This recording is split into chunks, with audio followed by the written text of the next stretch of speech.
សូមជម្រាបសួរដល់សាធារណជននិងអ្នកសារព័ត៌មានទាំងអស់ជាទីរាប់អាន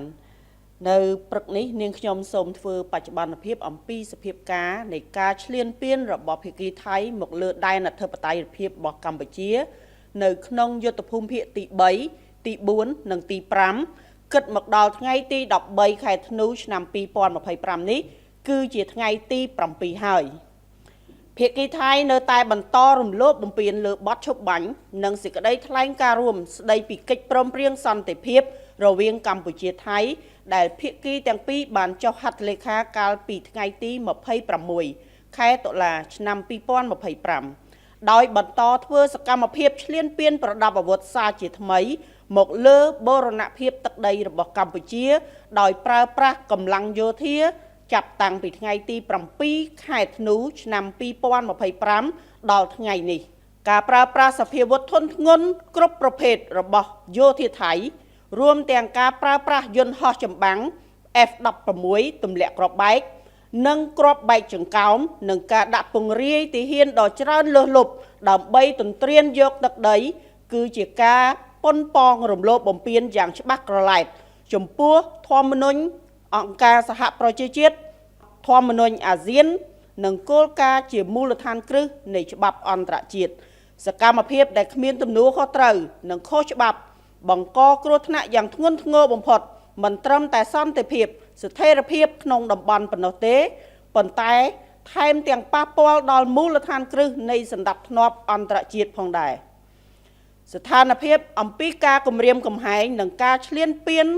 របស់ភាគីថៃមកលើតំបន់មួយចំនួននៅក្នុងដែនអធិបតេយ្យរបស់កម្ពុជា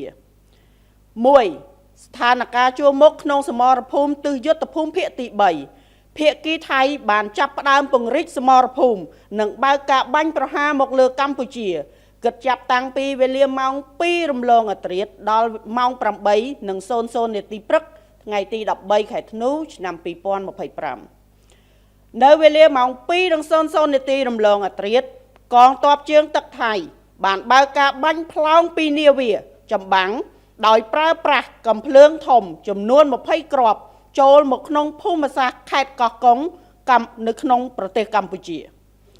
គ្រាប់បានធ្លាក់នៅលើផ្លូវបំបែកមាត់ច្រកឆ្នេរកោះយ៉ចំនួន2គ្រាប់នៅឆ្នេរខាងត្បូងវត្តបាក់ខ្លងចំនួន1គ្រាប់និងខាងក្រោយអគារសន្តាគារចំនួន2គ្រាប់ក្រៅពីនោះធ្លាក់ក្នុងអាងទឹកបន្ទាប់ពីវេលាម៉ោង2រំលងអធ្រាត្រមកដល់ម៉ោង8ព្រឹកនេះស្ថានភាពបានត្រឡប់ទៅស្ងប់ស្ងាត់វិញទី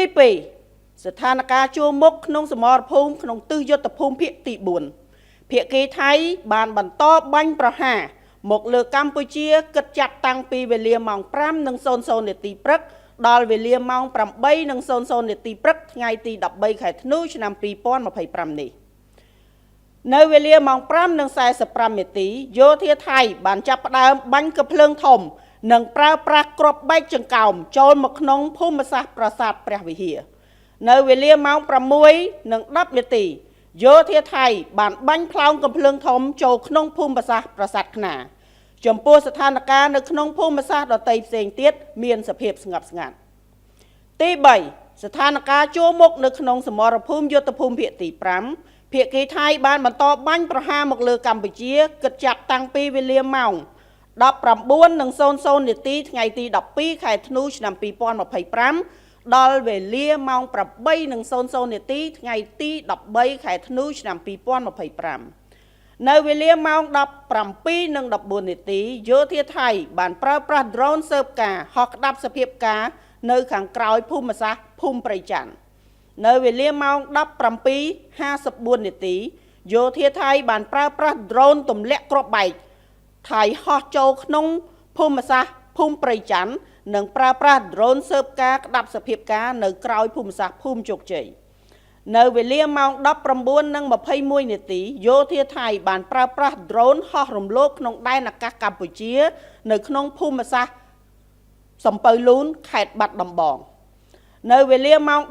19:50នាទីយោធាថៃបានប្រើប្រាស់ drone រំលោភចូលក្នុងដែនអាកាសកម្ពុជាកាត់លើភូមិសាស្ត្រទួលខ្ពស់ឃុំភ្នំព្រឹកស្រុកភ្នំព្រឹកខេត្តបាត់ដំបងនៅវេលាម៉ោង20:55នាទី យោធាថៃបានប្រើប្រាស់ drone ស៊ើបការហោះក្តាប់សភាពការនៅក្រោយភូមិសាស្ត្រភូមិជោគជ័យនិងភូមិព្រៃច័ន្ទនៅវេលាម៉ោង 22:20 នាទីយោធាថៃបានបាញ់ផ្លោងចូលទៅក្នុងភូមិសាស្ត្រភូមិព្រៃច័ន្ទនៅវេលាម៉ោង 22:21 នាទីកម្លាំងថ្មើរជើងរបស់យោធាថៃព្យាយាមរុលចូលទៅក្នុងភូមិសាស្ត្រភូមិព្រៃច័ន្ទនៅវេលាម៉ោង 22:50 នាទីយោធាថៃបានប្រើប្រាស់ drone ពណ៌គ្រាប់បែកទម្លាក់ចំនួន3គ្រាប់និងបានប្រើប្រាស់កាំភ្លើងធំបាញ់ចូលក្នុងភូមិសាស្ត្រឃុំថ្មដាចំនួន2គ្រាប់នៅវេលាម៉ោង 22:52 នាទីយោធាថៃបានប្រើប្រាស់ drone ពណ៌គ្រាប់ទម្លាក់គ្រាប់ចំនួន3គ្រាប់នៅក្នុងភូមិសាស្ត្រថ្មដានៅវេលាម៉ោង 22:55 នាទីយោធាថៃបានប្រើប្រាស់កាំភ្លើងធំផ្លោងចូលក្នុងភូមិសាស្ត្រឃុំថ្មដានៅវេលាម៉ោង 23:41 នាទីយោធាថៃបានប្រើប្រាស់កាំភ្លើងធំផ្លោងចូលក្នុងភូមិសាស្ត្រអូភ្លុកដំរីនៅព្រឹកថ្ងៃទី13ខែធ្នូឆ្នាំ2025ចាប់តាំងពីវេលាម៉ោង 1:34 នាទីរំលងអាធ្រាត្រយោធាថៃនៅតែបន្តបាញ់ផ្លោងចូលក្នុងភូមិសាស្ត្រភូមិជោគជ័យនៅវេលាម៉ោង 1:45 នាទីទៀបភ្លឺយោធាថៃបានបាញ់ផ្លោងចូលក្នុងភូមិសាស្ត្រភូមិព្រៃច័ន្ទនៅវេលាម៉ោង 2:56 នាទីយោធាថៃបានបាញ់ផ្លោងកាំភ្លើងធំចំនួន2គ្រាប់នៅភូមិសាស្ត្រថ្មដានៅវេលាម៉ោង 5:50 នាទីយោធាថៃបាញ់កំទេចគោលដៅអគារសន្តាគារនៅក្នុងភូមិសាស្ត្រឃុំថ្មដាចំនួន1គ្រាប់នៅវេលាម៉ោង 5:55 នាទី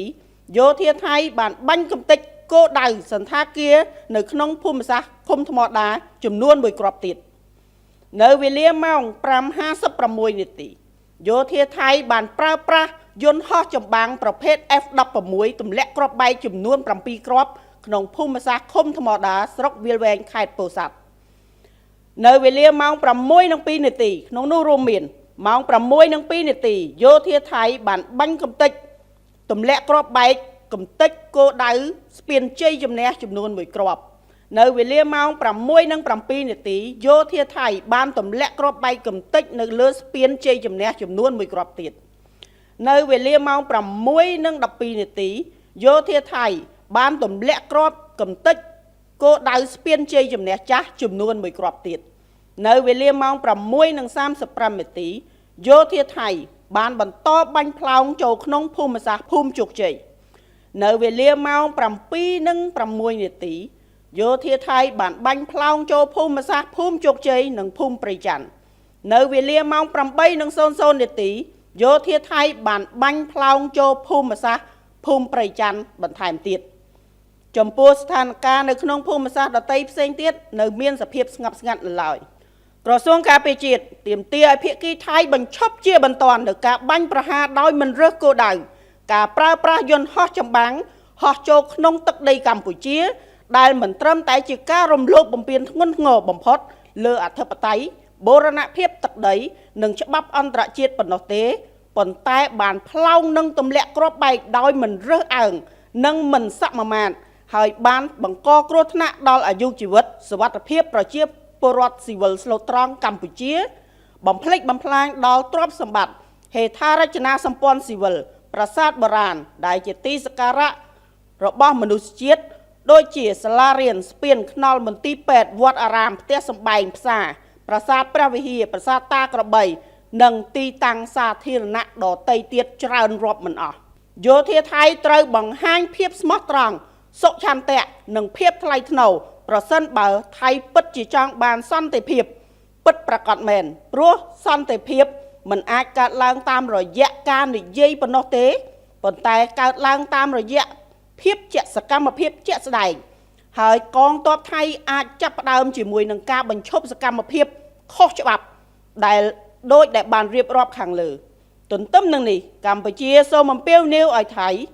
វិលត្រឡប់មកអនុវត្តនៅបទច្បាញ់សេចក្តីថ្លែងការណ៍រួមស្តីពីកិច្ចព្រមព្រៀងសន្តិភាពរវាងកម្ពុជាថៃដែលបានចុះហត្ថលេខាកាលពីថ្ងៃទី26ខែតុលាឆ្នាំ2025ក្រោមការធ្វើជាសាក្សីរបស់អាដាមប្រធានាធិបតីសហរដ្ឋអាមេរិក Donald Trump និងអាដាមនាយករដ្ឋមន្ត្រីម៉ាឡេស៊ីអាន់វ៉ាអ៊ីប្រាហ៊ីមជាប្រធានអាស៊ានបដូវេនក្នុងន័យនេះកម្ពុជាសូមអំពាវនាវម្ដងហើយម្ដងទៀតទៅដល់សហគមន៍អន្តរជាតិកោតទោសយ៉ាងម៉ឺងម៉ាត់ចំពោះការរំលោភបំពានសេចក្តីថ្លែងការណ៍រួមស្តីពីសន្តិភាពរវាងកម្ពុជាថៃ